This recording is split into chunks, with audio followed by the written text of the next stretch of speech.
All right, episode 20, the follow up. We are chugging along with episodes here. Today we have Manning as a guest again, once again.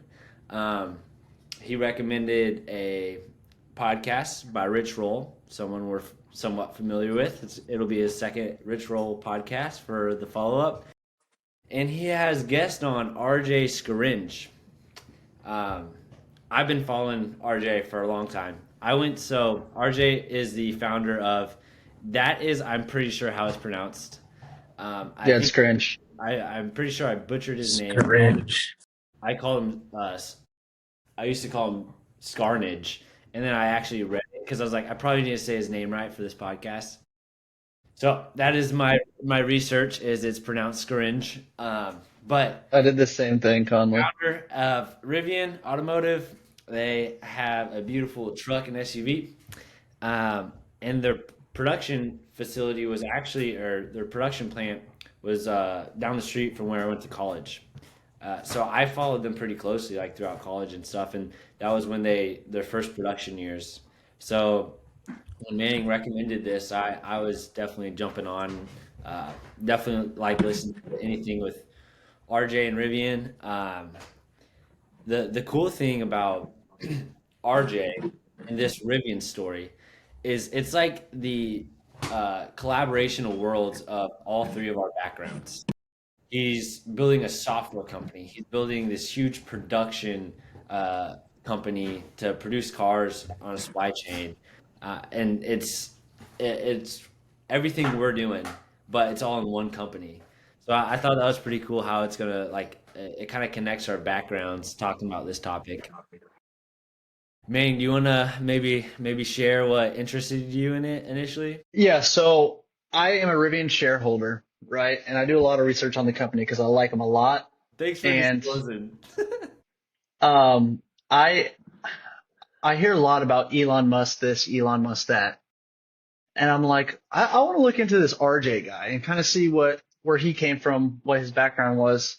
And after listening to this podcast, Conley, on Monday, I'm investing $10,000 in Rivian stock, and when it reaches Nuts. all-time high that it reached in 2020 at $172 a share, I will be buying a Rivian RS1. Mark my words. Ooh. So you're investing in this Maybe car? an RS1, not a RT or. Uh, the RS1 looks way better. Oh. The Have you R1S? have you seen him in person? Yeah, it's definitely R1S, but R1S, sorry. That's the But one I yes, like. I don't like the others, but I like the SUV. it's It's cool. cool. But so I like to try to pick up on trends to like invest in, and I started seeing Rivians all over St. Louis recently, in the past year. Like every time I drive to work, I'll see a Rivian. And stuff like that. The more common you start seeing them, like you can typically kind of see these trends before they translate to the stock market. I feel like. I mean, I remember you went through like 3 rounds of interviews with for Rivian back in 2020. Yeah, I did. When I was looking for jobs in the Midwest at the time, that was one of the companies I wanted to work for. I did 3 rounds of interviews with them. It was for a really cool position. I would have loved it. Uh, that's still one of those companies that in the future, once I get, more experience and finish with grad school, I would love to consider working for them again because, it's one of the very few cool manufacturing companies in the Midwest that I can work for. Yeah. Sterling, thoughts on the episode? Initial thoughts, overall review. This is an all right episode. I have been very anti Rivian ever since they didn't give Manning the job. I just gotta rep the family. So they suck. I hate Rivian. If they want me to change my opinion, they can hire Manning. Um, That's it fair. was so like the coolest part for me was this one individual decided to make a car company, and they started the podcast with that. But it's it's a wild idea. I mean, you need billions of dollars. You need a competitive advantage. Um, it's it's a daunting task. And what I was thinking as the podcast was going is, so his strategy, the way he made it was he got his bachelor's, master's, and PhD from MIT with a focus in automotive manufacturing. So he clearly had this plan for a long time. I think he said when he was 14 or something like that. Which, you don't get into MIT by accident either. So you're planning this, you're dedicated to this for a long time. And it made me wonder, you know, his parents had to have a huge part in that. I don't think you make it to MIT without your parents wanting you to go to MIT. I think there's very few exceptions to that. Um, so made me think it's like, you want your kid to be great and special and unique. Do you push them to be exactly that? And how much do you sacrifice both of your life and of theirs? Because I don't know. I want my kid to do something great, but I don't know if I want him to study his life away just to make it to MIT. I mean, that would be, imagine how hard it'd be just to get into MIT. Yeah. And to build off of that, it makes me wonder if this guy is either a genius or if he's extremely well connected, right? Because, the way he did it was he said his dad was a CEO of a defense supplier company. Yeah, I mean, I think the connections from family probably is what helps you get into MIT, right? But then the connections from MIT is what helped them be able to create the company, especially that automotive uh, graduate program. I listened to another podcast, How I Built This with RJ. It was from 2022. And in that one, I think it was that one, he mentioned that his very first round of funding to build the first like prototype was from a MIT alum who his family owned this huge Saudi, I think it was like a car company or corporation or something, but connections through MIT. I mean, it's the common threads we kind of hear through these podcasts is connections, man, connections and location. Yeah. I also thought it was interesting when he said he gave an explanation. He's like, I could have either worked for these major car companies and got experience that way, or I could have gone through school and did it. And he said the reason why he didn't go and work for the companies is because he was worried about getting talked out of his vision and ideas. Yeah. Yeah, and like you know how committed you have to be. Well, not just to start the company, have the idea, but like to like not tell anyone like through the whole graduate program. Oh, hold a secret like that? Yeah. And like one of the things was like he wanted to be able to go tour the big car companies and factories, and he also thought that they wouldn't be as inviting if they knew what his like grand plan was, which is like crazy like a crazy chess game he was playing. So do you think you guys, when you have kids, because you don't have kids yet, but do you think you'll push them to be exceptional, or do you think that you'll let them kind of grow into whatever they grow into? Are those exclusive? I I I think so.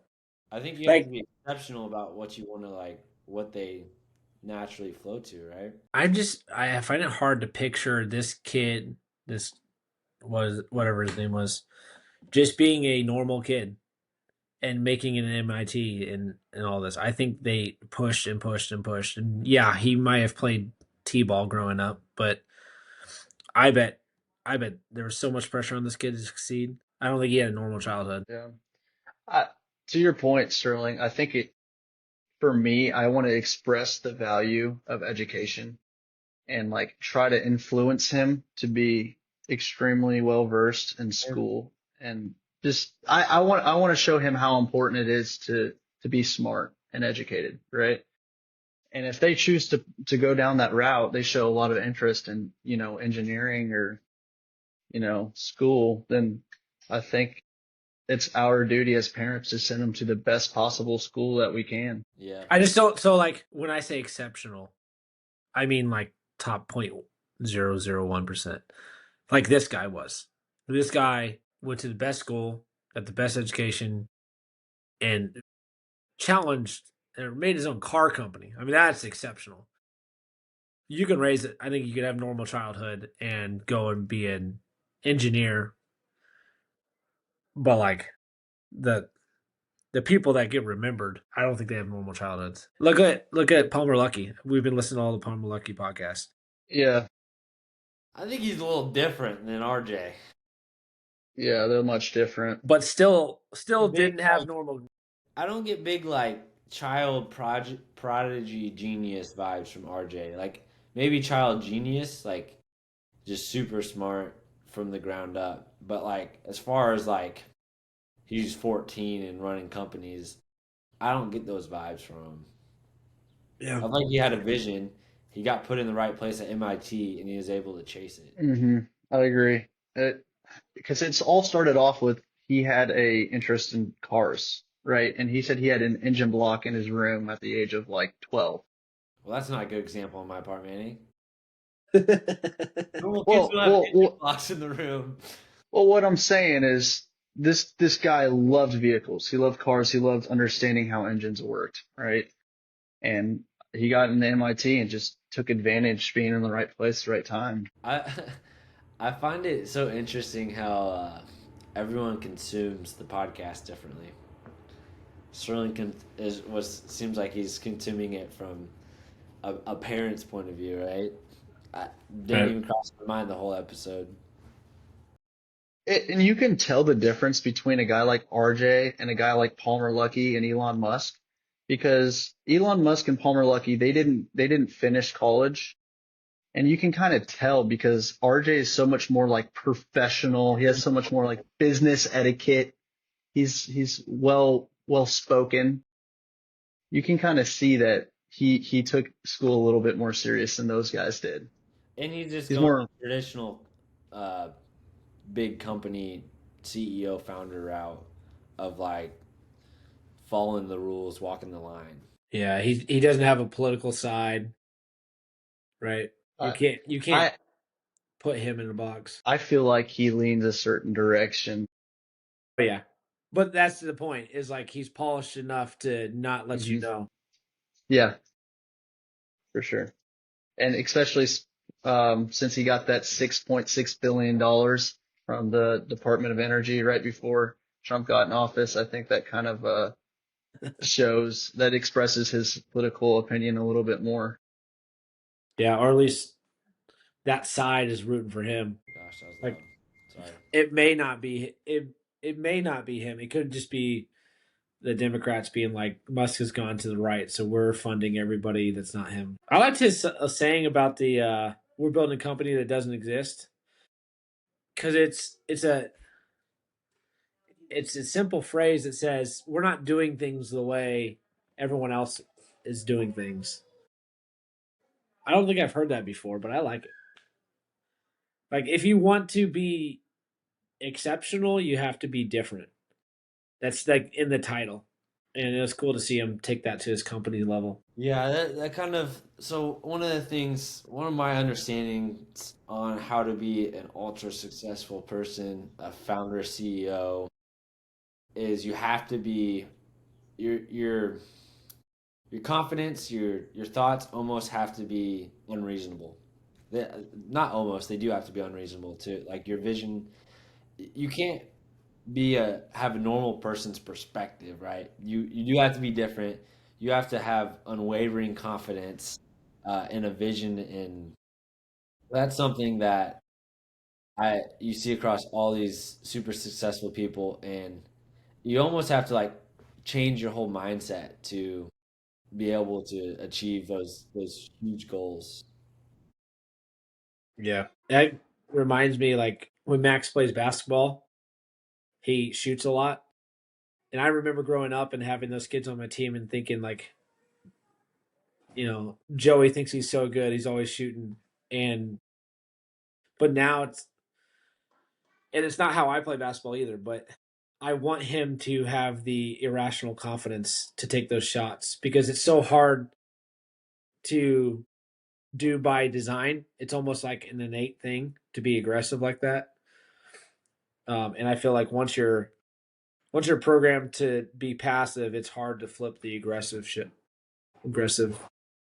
switch. Yeah, yeah. Kanye taught me that is you have to be irrationally confident. Who did? Kanye. Oh, Kanye. There's a Bad role example. model right there. Yeah. And to circle back to what you said, Sterling, when you're thinking about developing kids, it's like the way RJ went through going to school versus going and working for a company. Which way is the better way, right? Like, do I want to tell my kid, hey, I want you to get all the best practical hands-on experience, or do I want you to go to the best school and learn how to do it?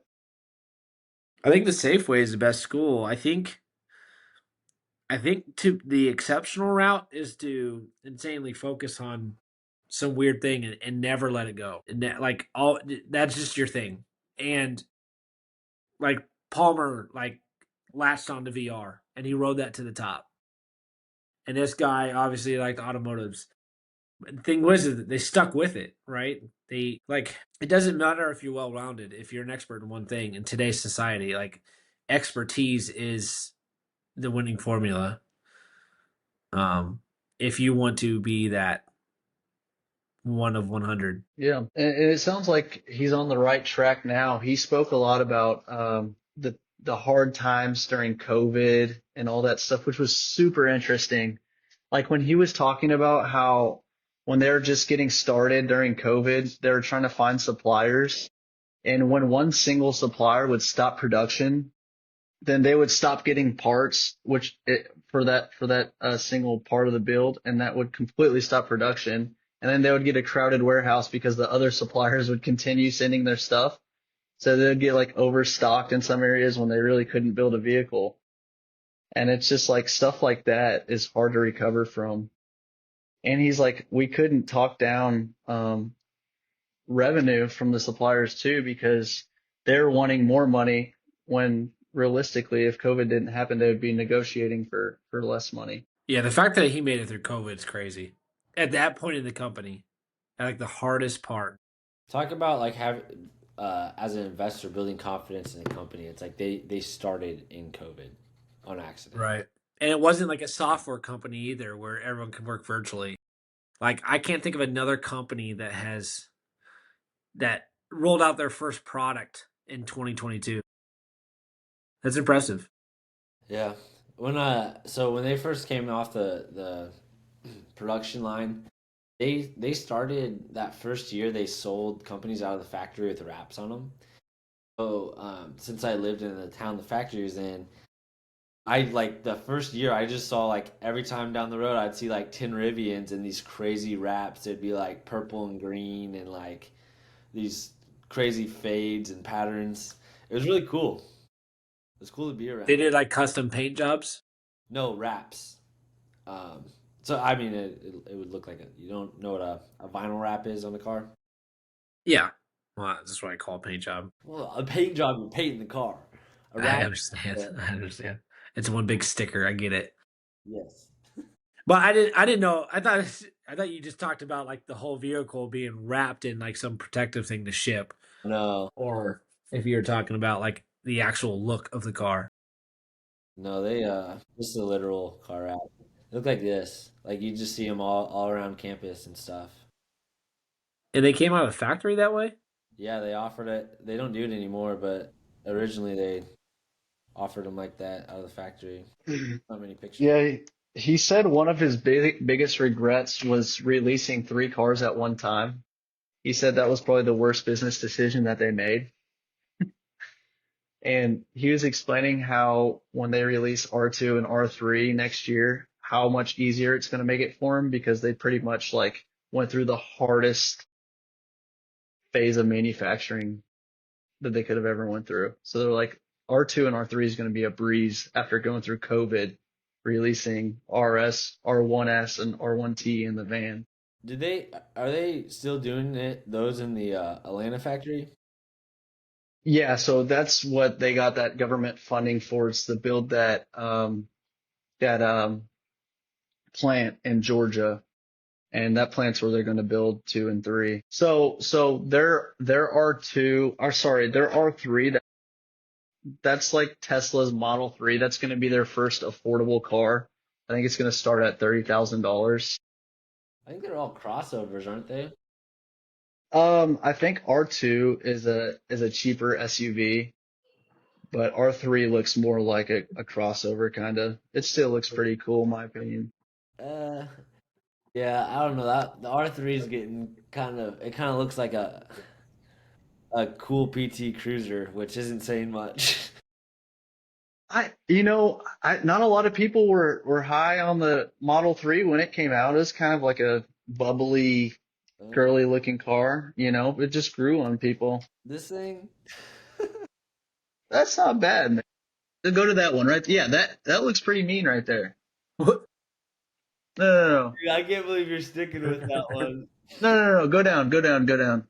I'm only That one where that one. it's showing the I'm rear end only of it, the doing green that one. one.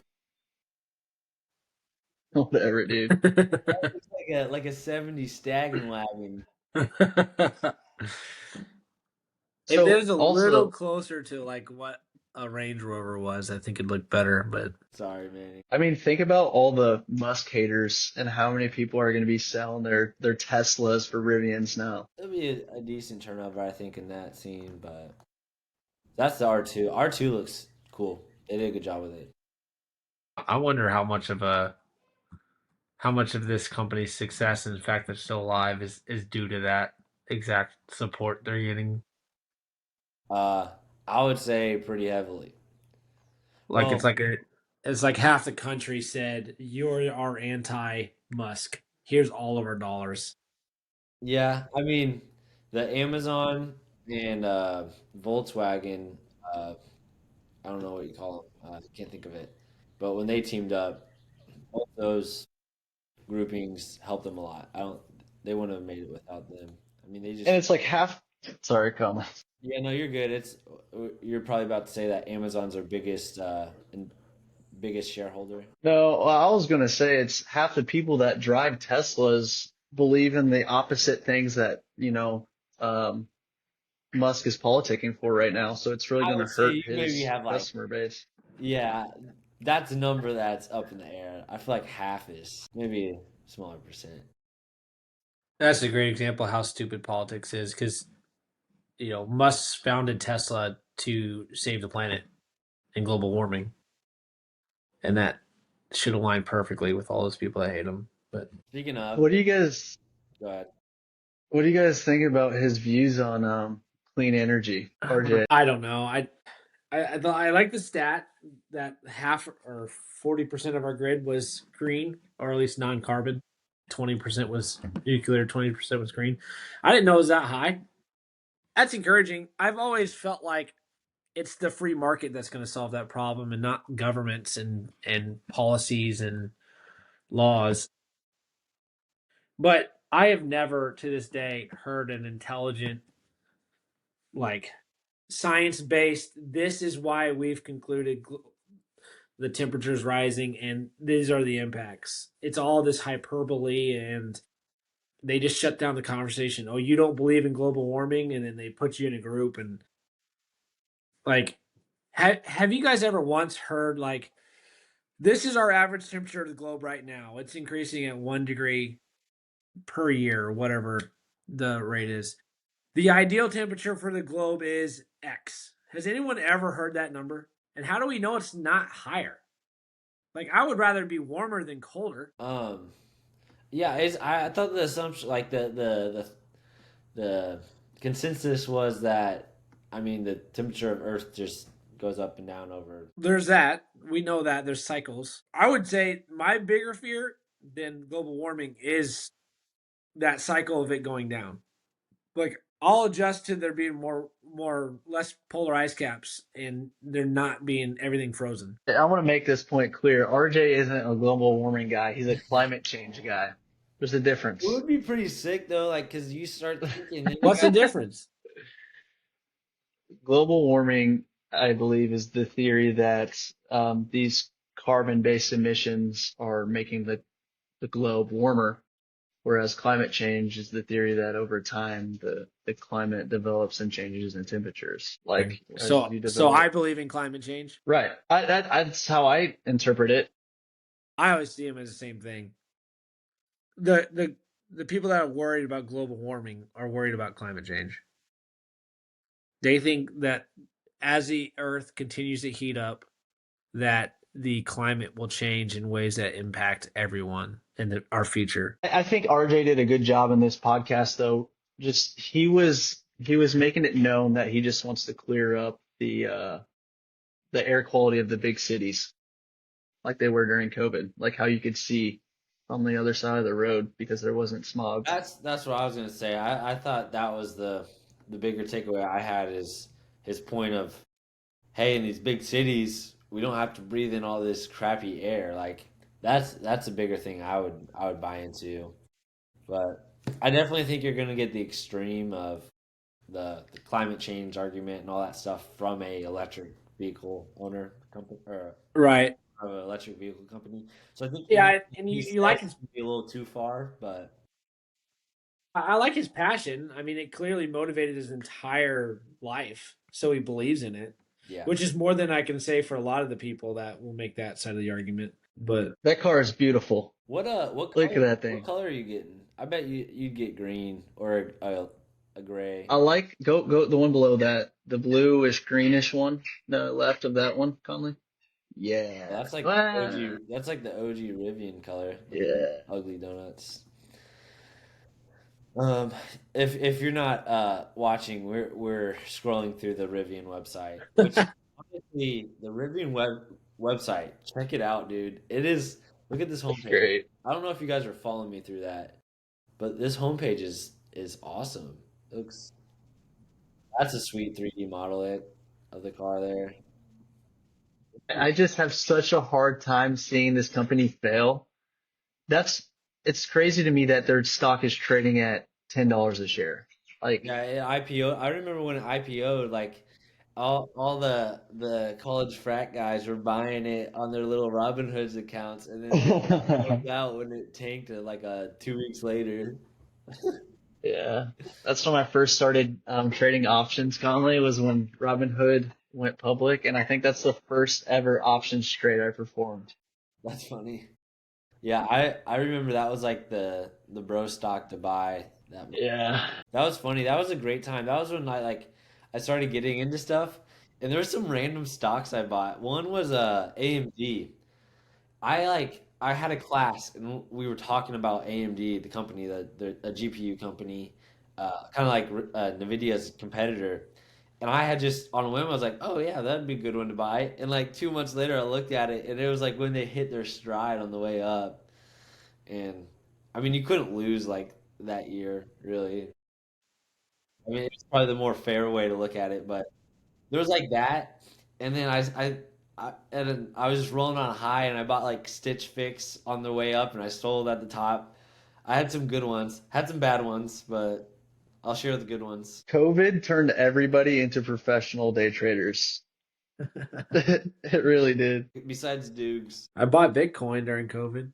you bought Ethereum, I thought. I did. You're right. I bought Ethereum, which is the same thing. I mean, it was speculative trading. Freaking Vitalik Buterin, that dude. Sorry, I'm going off topic. And while we're talking about Rivian, Take us back on topic here. yeah, so another thing that makes me extremely excited about this company is their partnership with Volkswagen. So pretty much Volkswagen's paying them $5.5 billion to have access to their technology. And Volkswagen owns Porsche, BMW. So they're pretty much going to be putting these electric engines that Rivian designed in Porsches, which is really freaking cool. So like instead of it being like German engineering, it's going to be Rivian engineering, which is, created in the United States. I think that's pretty sweet. Yeah, it definitely shows you where Germany's at nowadays. They can't even win in the car market Can't anymore. build cars. They can't go to space. None. I mean, that was their thing. I mean, cars were German. Yeah. Yeah. It still is like that though, you know. I don't think so. I would say Sterling just said the opposite. So I think Every Volkswagen is like losing. every German, so they're winning in every automotive aspect other than EVs. Their EVs suck. Which ones are? The German companies. So let's see who Volkswagen owns. Let's look this up. I don't know. I feel like whoever's winning EVs is winning the automotive industry. It's a tiny portion, man. It's It's 10% now, but it's the long what game. it's the future. There's no way it's not the future. I agree. I think like the so this is one thought I had is right now if you hear about the EV industry, the EV market, it's down. Everyone's like, "Well, EVs can't sell." It's like I hate the fact that they include like Tesla, and maybe you can even argue Rivian in that, because these legacy automakers make these horrible electric cars, and so yeah, they can't sell their cars, and then people talk about the market as a whole of electric vehicles, and they say they can't sell.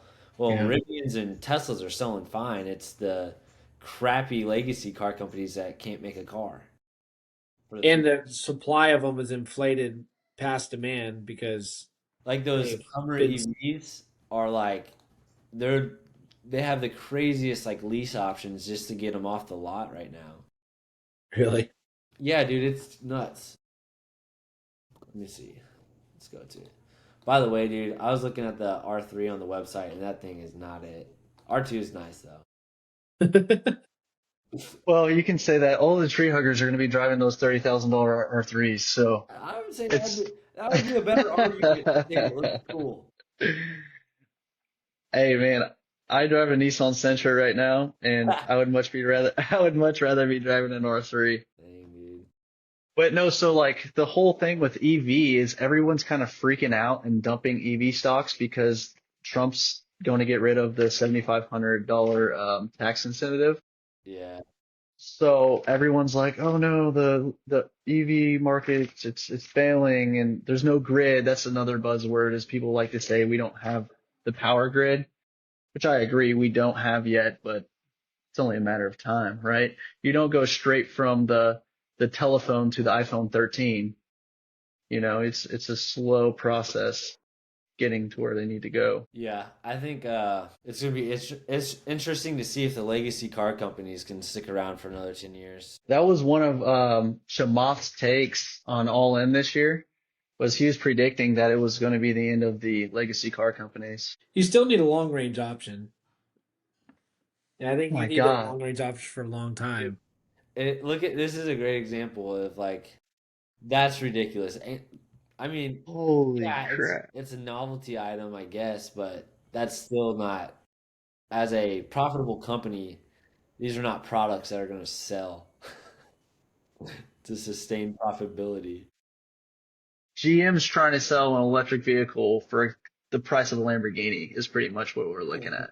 Their cheapest trucks are 100,000. That's insane. Yeah, no wonder they're failing, right? Yeah, what other ones do you have? Sterling, so you, out of this group, you're the only one that owns an EV. What's your take on EVs? Where do you think they're going in the next 5 to 10 years? They're great for commuting, back and forth to work. I half the reason I like Tesla is more everything else other than the electric part. Like their software, their self driving, all that stuff is exclusive of EV. And really, I've always liked cars with all the tech in it. That's just my thing. So that's why I like the Tesla. The EV part is just if you're lucky enough to have another car, like if your spouse has a gas powered car for trips, it's a great commuter car. Would you not buy a Rivian if they didn't have full self-drive? No, I think I had this opinion a couple years ago, but I said I'll never drive. I'll never buy another car that can't drive itself. Does adaptive cruise control and lane assistance count as driving itself? No, I no, think no. they have hands If free. you believe, like, so Rivian may not have it now, but they went with the you can push updates over satellite like Tesla did, Hmm. and they have all the cameras in the right spot. So when they do learn to do it, they can push it the update. I would consider a car like that has what I would call the infrastructure to do it. And it's just not available now. They have a highway drive. Rivian does. What do you think about this company, Sterling? I know what you think about RJ, but what do you think about this company? I don't think much about it, to be honest. I think Tesla's the real news. Tesla will set the pace. Everyone else will try to keep up.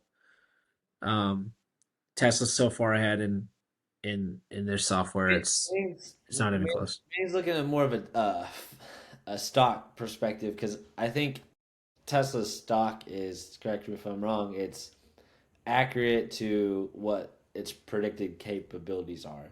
But Rivian seems to be behind of where its predicted capabilities are. I liked your point earlier, Manning, where it's like everyone that's anti Elon, and there's a lot of those, and they'll continue to grow as he continues to be successful. Um, this will be their way of staying green but not buying a Tesla. So I think Hmm. they'll get the sales they need. The question in my mind would be, can they produce? So, and I don't know the answer to that, nor do I Yeah. really care. But Manny, do you know how much they sold last year? I think they sold 55,000 units. That's correct. that's Uh, not very many cars in a year for. And they probably sold everything they made, right? right. So let's see. I wonder where Tesla was at They're 5 years after original production. How they're many cars they only sold? in their I bet third. it was less. They're only in their 30-year production. They didn't. Tesla? No, Rivian. Yeah, right. The what? Yeah, but we were talking about Tesla. Yeah. Well, All right, Tesla 2014, 35,000, 2015, 51, 83K, 100K, 250K, 650K. be their 2015 year is what? Last year was 1.3 million What were they in or 1.8 million. 2015, Dukes? 2015, 51K. Yeah, so that's their third year of producing the Model S. Not even talking about the That is their second year. Their third year, they're at 83K. 2013. There was 2013 Model S, no? Well, Gemini thinks they started production in 2014. Well, here's a 2013 Model S, so Gemini can suck it. Well, when did they start making them? Usually they make them before the year, so if anything, that would be considered 2012 if conventional naming is used. I love their Sprinter van too that Amazon uses. It's great because they're going to start selling them to other companies now, starting this year, and I think that's going to be huge for them as well. Yeah, so That could be a big market for sure.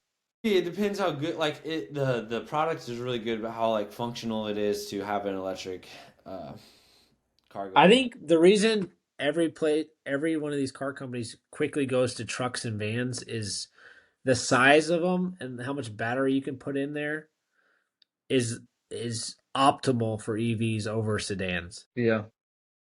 Well, I think too, like you think of plumbers and maybe like welders and stuff. It's like maybe they don't. I mean, they're probably at the job site most of the day. So and you think about electric battery range. It's like, everyone doesn't necessarily need 400 miles of range. Yeah, they'll have plenty of range if that's what you'd be concerned about. Because those cargo vans are pretty light because there's nothing in them. You see this, dude? That's horrible. 161-mile range on the EV cargo. And really, anytime you see a range in EVs, take it down by about 20%. Yeah. And So I'd say you got about 120 miles. that's and it probably makes it. I think it's a question of how useful is that. I mean, I think in cities you probably aren't driving more than 40, 50 miles on those routes. Like they're probably a lot of foot traffic once they get stopped in a neighborhood and whatnot. I wonder why their range is so much worse than their Yeah. R1S. Well, like they're heavy. Maybe to make the price efficient, like the Amazon doesn't need 500-mile range, so they don't want to weigh them down, and they don't want to pay the extra price. Hmm. I mean, Yeah, because Amazon their checked it out to what they required and what they wanted out of them. their R1S has a 450-mile range on it. Yeah. Well, how much? It's expected to have a 450-mile range on it. The website, the website That means they haven't figured that out yet. the R1S website, its estimated range I think is 370. That's the R1S Tri. The quad is going to have more than that. Yeah. And so I think, Sterling, I'd be interested in your take since you have an electric vehicle. you have a standard range, so what is it? Probably like real mileage, probably around like 160, something like that. Yeah, 170.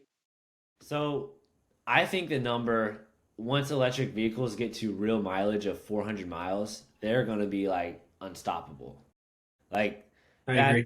that's a number. 400 miles of real range. Hmm. That's a legit number. And I think electric vehicles are like Because that. that's about 4 hours of driving on an interstate. Right now, I get about two. If I'm going, like when I went to St. Louis for our trip, every about 2 hours I had to stop. And you don't naturally stop every 2 hours. If you're on a long trip and you're driving for more than 4 hours straight without stopping, then you don't like iced I tea would and have to I go would pee. imagine a if you were to say real 400-mile range, that's more than 4 hours of driving. Well, 200-mile range right now in my current gets me 2 hours. So I'm just doing simple math here. Or like 140-mile range. Yeah, I mean, if you want to look at it that way. I also Is drive there? like 80 miles per hour, so I'm not exactly Yeah. going 55. There you go, 160-mile range. So at 80 miles per hour, a real 400-mile range would get, or 400-mile range would get you like 5.5 hours of driving on the interstate. Yeah, that'd be a big difference. It would. Is there a noticeable difference of your battery capacity in the cold? They definitely warn you more, so they think it is. Um, but Chicago I had a don't big know. issue with that freeze like the record cold last year. Um, people were like the range was dropping like super quick, so they went to charging stations and the charging stations like froze, like the ports or something did, and there was a, I mean, there's a lot of videos of like 50 Teslas at a charging station just waiting in line. I think an interesting part of that technology is when you're going to get fast charging at home. Like, when is the grid going to be able to deliver the voltage to your home? Because essentially, to charge my battery takes about 30 hours at home with just a standard outlet. Um, we've never installed a power pack and had the high voltage connection at home. So if I forget one night, then I'm not driving my car the next day. You know, towards the end of the week, I spend more per day than I charge at night. So throughout the week, my total battery level will go down. But as the rest of the world electrifies, right, and you get an electric mower and you get an electric weed eater and you get electric everything, and I think houses will start to have these giant battery packs. Once that technology kicks in, I think will be a big plus for the EVs. Yeah, so I think that is kind of like what RJ was saying of like, yeah, like the power grid right now isn't as green friendly as they want, but we'd be stupid to wait to develop our cars till we're at that point because like the cars are going to drive Hmm. all this other innovation and like home You chargers. know, he left a good example out of that. He's like, what he should have said is, even though we only mine our cobalt for our batteries in countries with slave labor for children, we shouldn't stop what we're doing now. For some reason, he left that example out of that analogy. I bet that was in the contract before they launched the podcast. Like, you can't talk about slave labor in Ethiopia. Yeah, Not strip mining. allowed. That's right. Yeah. That's like all the big companies though. You got like Apple and Nike. They all kind of I Yeah. mean, dodge that topic. how cool would that have been if Rich Roll would have been like, hey, so about the slave labor, What are you doing? what do you think about it? What's going on? And he's like, well, I can't buy lithium from Montana because they won't let me mine. So Have you either of you guys listened to Don't tell Trump that because he'll make it happen. he would. He'd take credit for the EV industry too. Yeah, he Be would. like, He I would love saved it. that shit. EVs weren't selling before I opened the mines, and now but MAGA's behind it. They're selling like hotcakes. Yeah, they were never able to mine in Montana. Man, there would be hysteria if he just started strip mining Montana. Think about all the articles. Oh my gosh. Their economy would be great though. Montana is more successful now than they have ever been. Yeah. Everybody wants to live in Montana. Look how many jobs. It's incredible. They couldn't have done it without me. Biden said no mining. I said let's mine it. Man. It's fun. That's fun. We got a lot of So characters right now. it's entertaining, man. I love it when he gets asked these interview questions from these Middle East people, and he's like, I can't understand you. But I don't every, understand him. yeah, Next. yeah.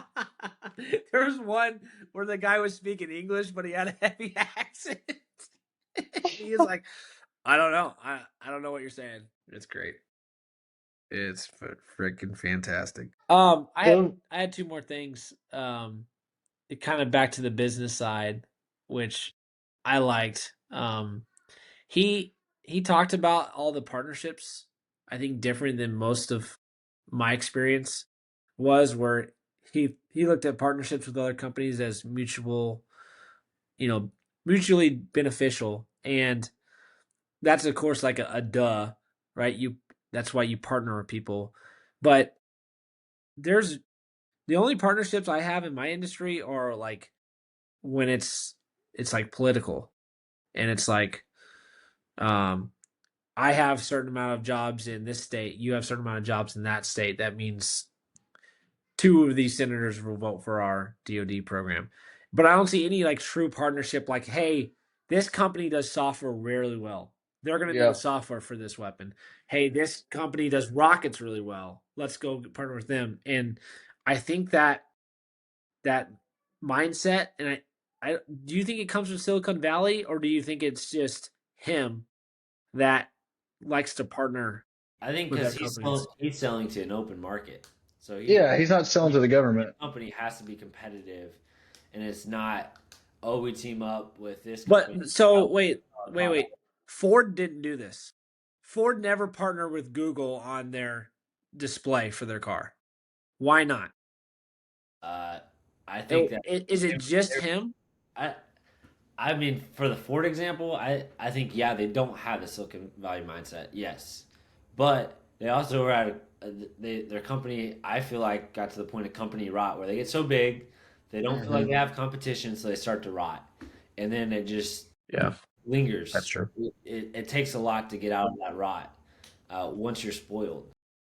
Yep. It's like Boeing. It just turns into a numbers game once you get so big. Yeah. So I like that. It's more of like a new company mindset. Like you have to partner to survive. Yeah, You have to partner to compete. Ford's been passed on too long to where it's just spoiled child's running it, and just like the spoiled child Government bailouts. company. Bunch of Yeah. nepo babies. All right, the other one I had is he made a comment about the big decisions aren't the big decisions, it's the ones that are hard and don't have a good answer, and you have to be the bad guy when you make them. And I thought that's a peek behind the leadership curtain that a lot of people don't see. A lot of people think like, "Oh, I'm CEO, I get to make strategic decisions. Should I offer red as a color because I really like red and I think it'll sell well, or should I offer yellow and how many different colors?" No, that's not the hard stuff for CEOs. It's like, hey, this factory, they just passed a labor law in this state, and now I have to shut it down because it's not economically viable. Like that type of stuff. It's the pick your poison decisions that are the real big decisions leaders make. And there's more of those than you'd think.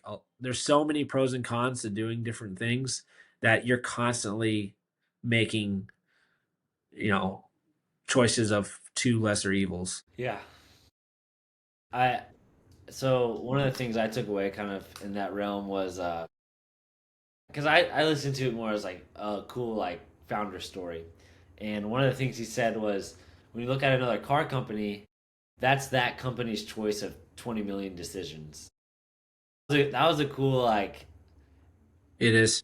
perspective of internally and from a Yeah. foundation to production how they perceive that car. Like, it's like the story of the car to them. And how many of those decisions do you think he made? Yeah. It was probably a lot for the first car, but for All of the them. R1S, like, Yeah. did he I mean, pick size? Did he pick battery weight? Did he pick any of those things? Probably not. you don't think so? Yeah. I think he had the top decision that dwindled all the way down. Like I'm sure his initial decisions affected a majority of those, however many millions of decisions, right? Yeah, it's probably strategic. Like we're going to be in this type of car window, but the actual decisions of the final weight, I don't think he made. I think You that was guys done are both another. in production areas. Do you think that 20 million number decision is accurate? I mean, you guys probably work on bigger items. Um, Yeah, I'll give you a little sneak peek. So when we design, just and our designs right now are pretty simple, right? We integrate like server racks into vehicles. So I'm not in the bomber world anymore. I'm talking about a pretty simple one.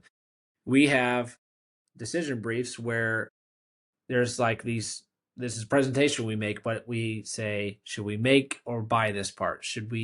What is the cost of this part? And there's like, so many different questions you have to ask yourself as a designer before you get to that final part. And each of those is a fork in the road, right? So all those are exponential on each other.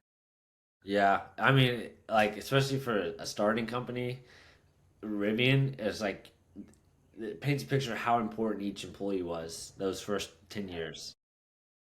'Cause they make decisions that shape the company, you know?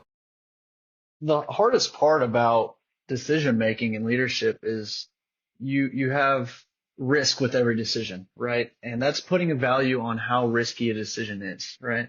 So when you perform a risk assessment on something, you have a problem, and there's a 20% risk that we'll have to do a recall on this vehicle if we don't do anything about it. Those are the decisions that are the hardest ones to make. Yeah. Pick your poison.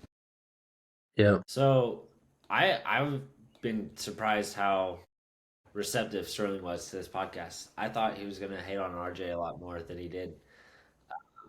Would you? So there's two things that he talked about. He's impressive though. Like to have a mindset, I'm gonna do this and then do it. It's crazy. Yeah, that's. It's I not mean, how little. old is he now? That's like 20 years of commitment toward one goal. That's impressive. But Yeah. sorry, you were saying something. No, you're good. At the end of the podcast, he's talking about he would as he became kind of went from the founder to CEO role. Two of the bigger things that he ended up spending more time thinking about was planning his context switching throughout the week.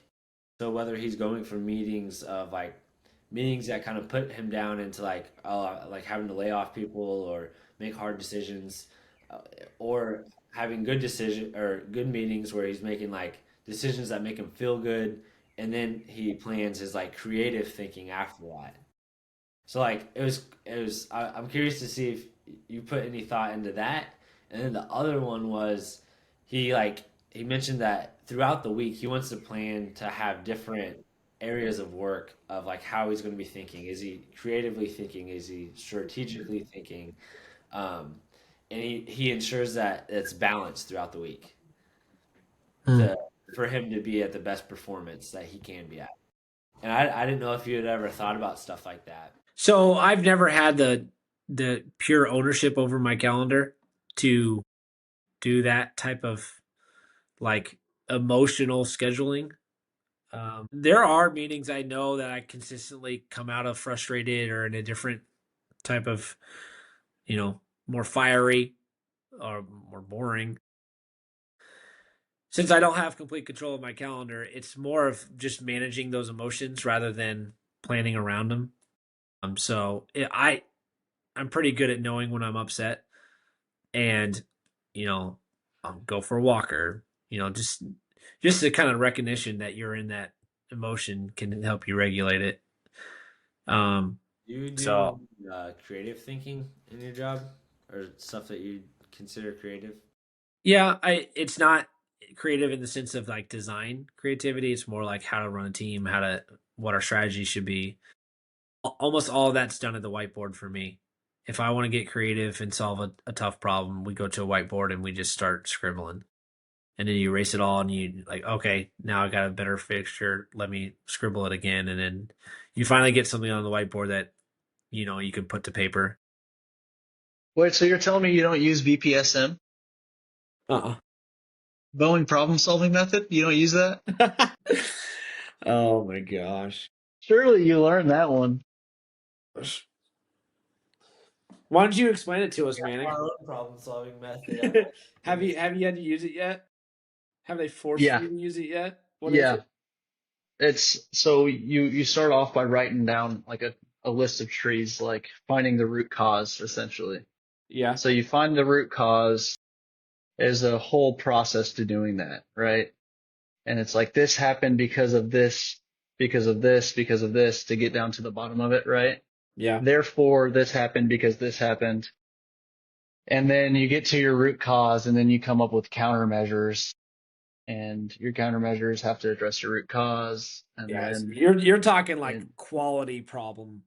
And not that it's totally different, but like we get down to the root cause and it's like the sow is written the wrong way. You can't change it. And so it's a little different scope of work. It's like what you're on contract for. Um and you can't change it. So it's like, okay, you know what the problem is, you know the consequences it's causing. Now let's get creative about, you can't follow this natural blueprint that is designed because of this. So you got to make up your own type of thing. Dude, that explanation reminded me of school when the math teachers were like, "You gotta write out your problems." It's like yeah, I don't want yeah. them. It's very structured. Boeing even has a team of salaried individuals that go around and help programs with BPSM, It's the which is worst. insane. It's the worst. Every major contractor has them, and I've never seen a car ever fix a problem, like a real problem. They suck. They are the definition of bureaucratic garbage. Amen. So I've figured out that, the root cause is usually always because of a budget, right? It's always a money thing. So whenever we figure out a root cause, it's because we didn't have good planning or we didn't have the right tooling or something along the lines. But the countermeasure is by implementing better planning or getting better tooling, but that costs money. But you don't have budget to do any of the countermeasures. Yeah. So it's like getting creative to a way where it's not going to cost you money to address a problem. That's where geniuses are made, in my opinion. Yeah, and a lot of times just throwing more money at it, it doesn't help or it doesn't solve the problem. It just adds more bureaucracy. I find that bureaucracy is best at adding more bureaucracy. Like, oh, let's add a check here, and somebody else can check it because they weren't the ones that made the mistake this time. And then 6 months later, they make the mistake too, and they're like, oh, let's add a second check here. Well, let's elevate this to a manager's signature. Oh, just adding more cost, more bloat, more slowdown. When the answer is a lot of times, hey, this guy didn't do his freaking job. Let's go talk to him about doing his job and tell him you need to improve or we're gonna get rid of you. Right? That's the real frustrating part is we bend over backwards and make things our lives more hard because we don't want to address the real issue that you can't say in a corrective action report, which is Johnny doesn't care about his job, so he just sucks at it. Yeah, and you can't fire Johnny because the union red handbook won't allow you to do it. That's right. I mean, that's the problem with bureaucracies is that it's so hard to implement change because there's so many different layers of people that it has to go through, and it's so expensive to change the smallest thing on a process spec. Right. Change one letter costs Right. $30,000. Yep. It's crazy. Yep. There's no $30,000 process step changes at Rivian right now. I promise you. Exactly. And I think that the spark that I would get just for working for a company that's new and innovative like that I think would make me a lot happier. That's funny. So I recently did not get a job at Andrel, which I had a lot of the same opinion you just shared, Manning, where it's like, Mhm. I want this young, exciting company that's doing cool things that I can be a part of early and just, dive in. I know you did the same way, but I could tell you right now, I was going to be a killer for them. I was so excited. I would have busted my butt. I would have given my all. I would have devoted everything I had to them. And it's funny how that interview process has never figured out how to find that. And I feel like these Yeah. new companies have such an advantage because they can get passionate talent to come work for them. I was even considering, if push comes to shove and I had to take a little off the top as far as money wise, I would have probably still made that move. That's how excited I was to work for that company. You know, it's funny. Every year we're all sports fans. The NFL draft, they try to pick which quarterbacks are good, and every year they miss over 50%. Isn't it like it's so funny that the most important thing, which is finding the right people, we have yet to figure out? And I think the problem is this. So you're given an hour or two to determine the rest of the course of your life.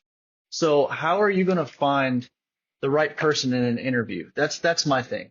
It's like an interview is so hard to find because if you have the right person, just say you're the best person for the job, but how do you sell yourself in 1 hour? You know what I mean? When you have so much on the line, because that's gonna make you nervous, A lot anxious. of You're not those gonna be yourself. software development jobs, they actually do like full day slash afternoon, multiple afternoon interviews. I They're love that. they're But more so technical. Conley, do They're you solving think problems. do you think that gets them better results? I'm curious. Yeah, I mean, I don't see how it wouldn't. No, no, There's no, no. I mean, like in like, what was the last guy your team hired using that process? And has there been any duds? I mean, the company I You work, don't have to say names. they don't do that uh, big of interview processes. I think they should. Okay. I think You, they could be more aggressive in their interviews and take that approach. I think they'd benefit from it. I don't know that that's definitely necessarily their goal. That's a different discussion.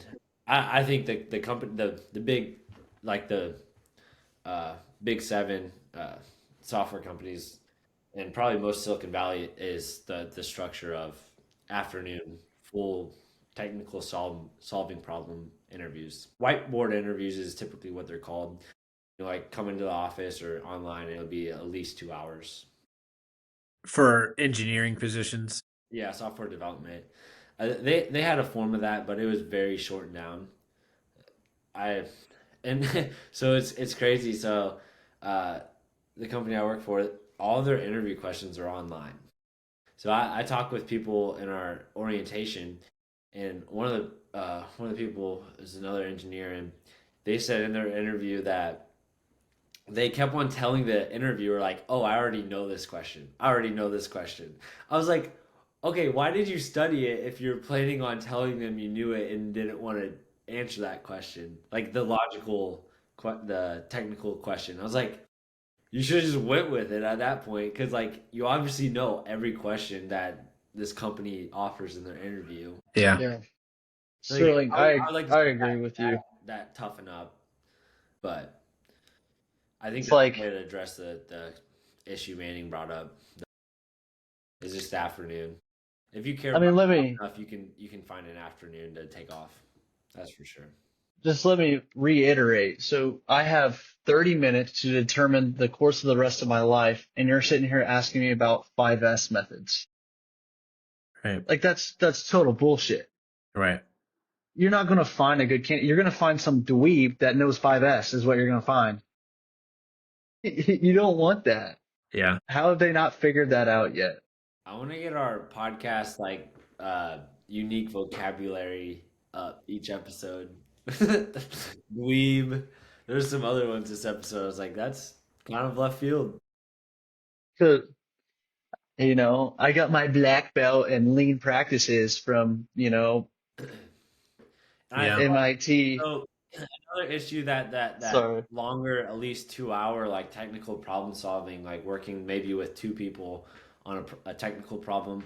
I don't even see why you couldn't do a problem that came up last month. You know, Yeah. something Uh-huh. something your team just developed, and start the problem with that initial summary of whatever that problem was, and have them work through it with you, and see if they come up with the same thing, a better thing, or something worse, or if they can even solve the problem, right, and help on the team. It solves. Oh gosh, what was I saying there? Oh, it that's gonna really. So I think in interviews, every single person is basically lying about their past experience or something because they're exaggerating. I think that Hmm. exaggeration almost always is basically a lie. And you can't in at least a 2 hour, if not 4 hour interview, you can't keep lying about your experience or capabilities. So I think that's like you're gonna immediately flesh out those exaggeration or lies working with someone for an afternoon. If I was king, I would King. whatever making decisions for a company. I would get the person to sign an agreement that says after 6 months I can decide to terminate you for any reason. And so yeah, you're going to take a risk to join the company, and but I'm going to see what you're really made of, because I think the problem is you try to figure out how good the person is without them figuring out your company, your work. Like, it takes some spin up time to get them up to speed. And I think, you're taking a risk because you're investing 9 months into somebody you don't really know will work out, but they're taking a risk of, hey, I might get let off of the job. So I read the Code of Culture, and one of the chapters was on Zappos, one of the like most highly rated companies to work at. And they had the same idea, but they approached it differently. They paid employees to leave after 6 months. They offered every employee, I think it was a couple grand, 4 grand to leave. Not 4 grand to stay, 4 grand to leave. So like you'd have to be overly committed, right? Instead of saying we can fire you, it's like, do you really want to stay here? Well then, don't take the 4 grand. But if you do want to leave, we want you to leave. Yeah, that's an interesting idea. Do you think that scales? Because like a vice president, four Zappos- grand, sneeze and 4 grand pops out. Like a vice president, like the Higher paying most jobs. consequential hires. Well, Hmm. I think yeah. I didn't know you're talking about executive positions. That's a I think different. The way I look at it is the like the lower positions. It's kind of a numbers game. You just got to be good at getting rid of the ones that don't turn out. You hire 100, 60 are great. Get rid of 40. It at the top level, the people making the decisions, the people driving the culture, that's where a bad hire will tank an organization. And those people are even harder to get rid of. So I'm wondering if there's like a $20,000 option for those people at Zappos. That would Yeah, be interesting. I wouldn't be surprised if it changed with that. I I don't think you could get rid of them because how bad is that going to look? You were a VP at Zappos for, 30 days. You know, He did it. why did they pay you to leave? How are you going to get a new job after that? I mean, if it's publicly disclosed, right? But if you're leaving any job after 6 months, it's not going to look good. It's going to look better if you left voluntarily than if they fired you because they allowed in the contract to. If you're smart, that 4 grand isn't going to be worth it.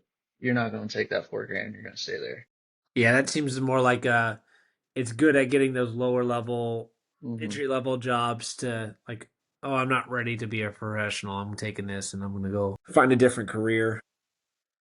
What does Zappos do? There's a shoe brand. Yeah. Never Have heard they of them. died? I haven't heard of Zappos in like 5 years. Me neither. I never heard of him until I was reading that chapter in the book and he was talking him up. I was like, okay, whatever. Sounds good. Zappos. They Yeah. came up a lot in my MBA as like an innovative company in terms of like organization. Well, they like But built a whole town around their headquarters, or a whole like community around their headquarters, something like that. Let me see their shoes. They sell other shoes. They don't sell their own it's shoes. like a it's like a Payless, Manning. It's like an online Payless. Ah, that's okay. Like a But retailer. I can't think of one time I've heard Zappos in the last 10 years. I didn't ever hear about them before. I read about them. Yeah. What book was that, Colin? We might have read the same book there. Code of Culture. It was one of my favorite books. It got me into reading for a while. Yeah, we read the same book. That was awesome. Who wrote that? Daniel Coyle. So it's funny, this book I was reading at the same time David Tracy was like starting to mentor me.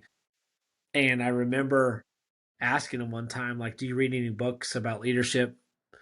His answer was hilarious because it's exactly what you think David would say. He's like, if you're a leader that's never done it, if you're just like an author that talks to him, I don't care what you have to say. If you haven't done it, I don't want to hear it. He reads like historical biographies and history books. That's like what David This reads. next level. I mean, biographies Yeah. are a great source of learning about leadership. But I mean, as someone who, Like I read a lot of Simon Sinek when I was early in my career. He talks a lot about leadership and stuff. And then David, I was expecting like to like have the conversation with David about it, and David just shat all over it. He's like, "Yeah, if you've never actually ran a business, I don't care what you have to say about leadership." Which is exactly what he did. He's got a lot of good books. Simon's more. I thought he was more of a self help guy. Yeah, focus on business leadership. Like he like will give talks about, how to be a better manager, how to connect better with people, but he's never done it.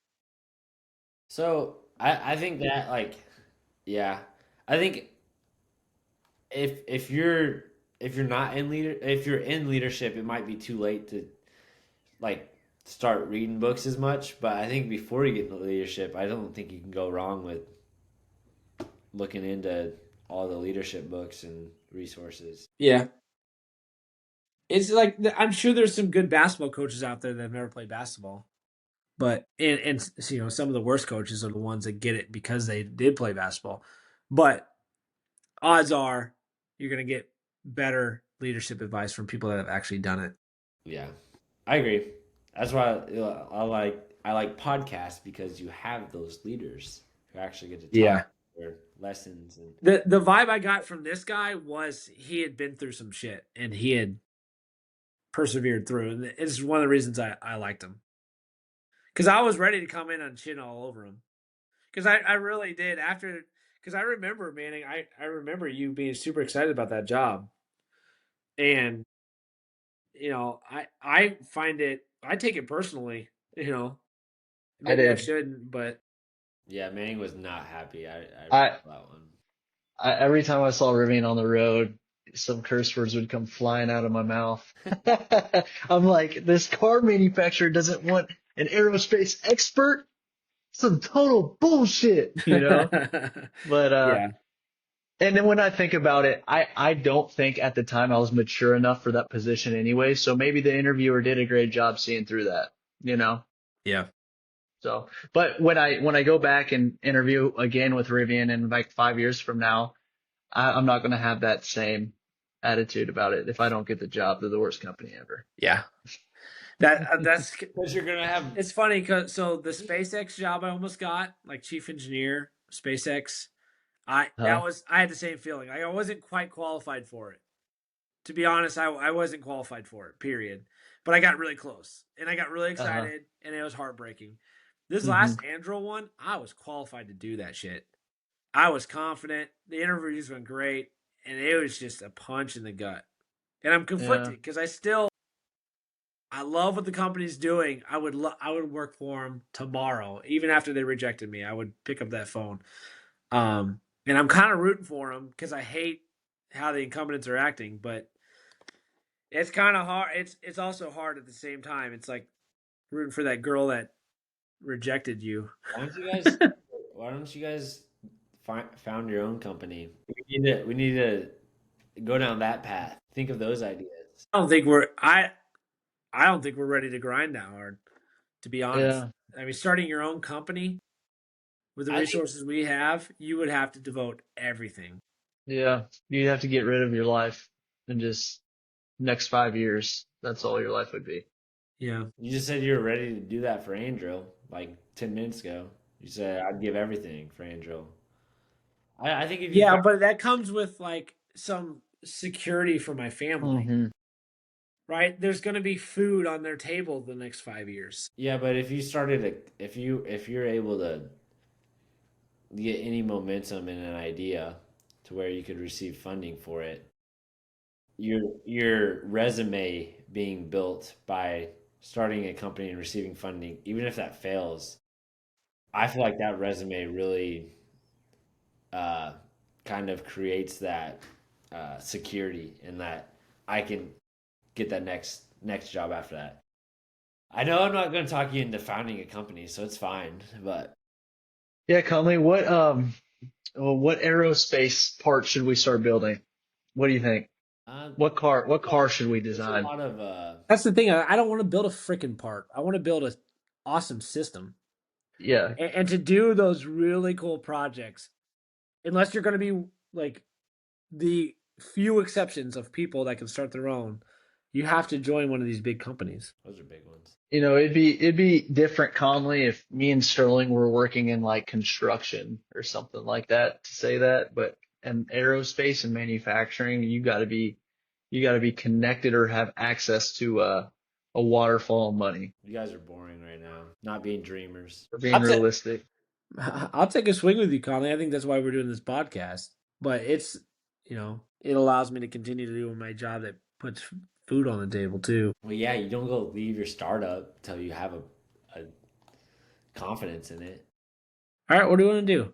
I don't know. I'm like, you're not gonna find something if you're not looking for it. I guarantee you that. Because if you have the mindset of I'm never gonna find an idea or come across an idea that is worth starting a company over, then you're never gonna find it. I don't have the idea for you. All right, next week, you bring the idea. Mindset wise, you're never gonna find it if you're not looking for it. Hey, That's, Colin, we got the mindset for it. All right.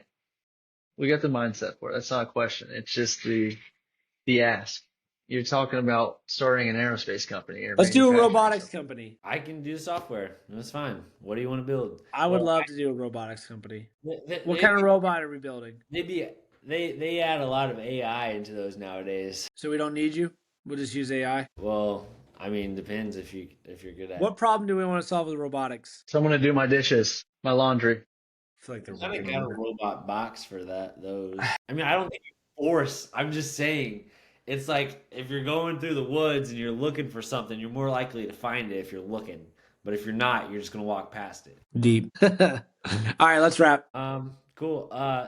Yeah. Sorry, Manning. Early on, I felt like I was going after you, but this is how the cookie crumbles sometimes.